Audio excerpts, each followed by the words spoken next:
अस्सलाम वालेकुम, मैं उमाद और आज है हमारी इंग्लिश लैंग्वेज की क्लास नंबर 16 जिसमें हम देखेंगे फ्यूचर सिंपल। तो चलिए शुरू करते हैं।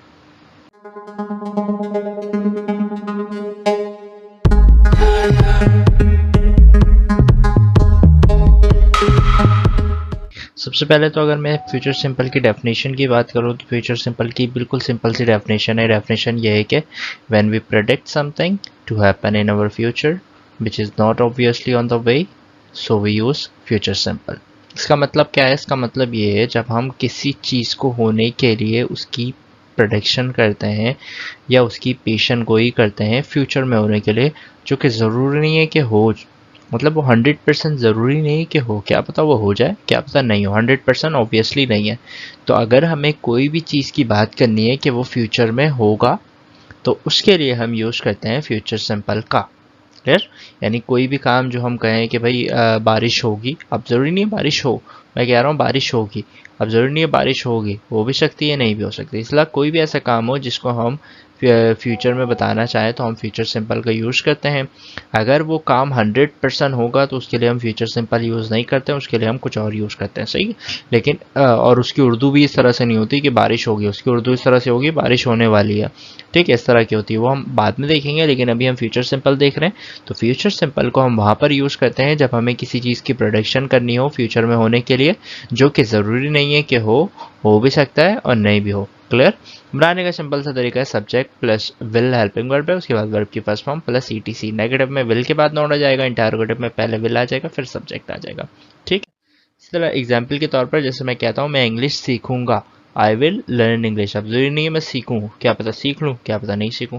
Negative I will not learn English और interrogative will I learn English. Future बहुत आसान है। इसी तरह विल यू गो देयर, क्या तुम वहाँ जाओगे? He will not teach you, वो तुम्हें नहीं पढ़ाएगा। फ्यूचर में अब इसमें गा गी ये आ रहा है, यानी फ्यूचर वाला आ रहा है। पहले हे आता था प्रेजेंट में, पास्ट में था थी थे आता था, और इस तरह फ्यूचर में गा गी ये आएगा। ठीक है? They will buy a truck, वो लोग गाड़ी खरीदेंगे या ट्रक खरीदेंगे, एक ट्रक खरीदेंगे। I will take a cup of tea, मैं एक कप चाय लूँगा या पीऊँगा। फ्यूचर, सारी बात फ्यूचर की होगी। क्लियर?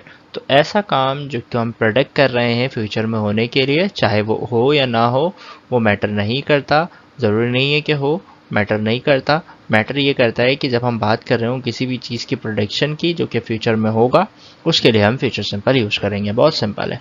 ठीक है? इसी तरह ये तो फ्यूचर सिंपल हो गया। इस तरह फ्यूचर का अगर स्टेट बनाना हो तो उसको बनाने का तरीका क्या है? सब्जेक्ट प्लस विल के साथ बी आ जाएगा, फिर नाउन या एडजेक्टिव। ठीक है? जिस तरह हम प्रेजेंट सिंपल में इज़ामाल लगा रहे थे, स्टेट की बात कर रहा हूँ। इसी तरह हम पास्ट में वॉज वर्ड लगाते थे, इस तरह फ्यूचर के स्टेट में विल भी आ जाएगा। ठीक है? जैसे कि मैं कहता हूँ मैं डॉक्टर हूँगा, फ्यूचर की बात कर रहा हूँ, मैं डॉक्टर हूँ, आई एम डॉक्टर, मैं डॉक्टर था, आई वॉज डॉक्टर। इस तरह अगर मैं कहता हूँ मैं डॉक्टर हूँगा, इन द फ्यूचर मैं डॉक्टर हूँगा, I will be a doctor. I will के बाद नॉट फिर भी आ जाएगा, I will not be a doctor. इस तरह इंटरोगेटिव की बात करूँ तो will I be a doctor. इसी तरह अगर मैं बात करता हूँ कि वो ज़हीन होगी, शी विल बी इंटेलिजेंट। मैं टीचर नहीं होऊंगा, आई will not be a teacher. और तुम सिंगर हो, क्या तुम सिंगर होगे, will you be a singer. Simple. तो इस तरह के सेंटेंसेस आप फ्यूचर और फ्यूचर के स्टेट से बना सकते हैं। उम्मीद है ये सिंपल सी क्लास आपको समझ में आई होगी। मिलते हैं अगले वीडियो में, तब तक अपना ख्याल रखिएगा। अल्लाह हाफिज़।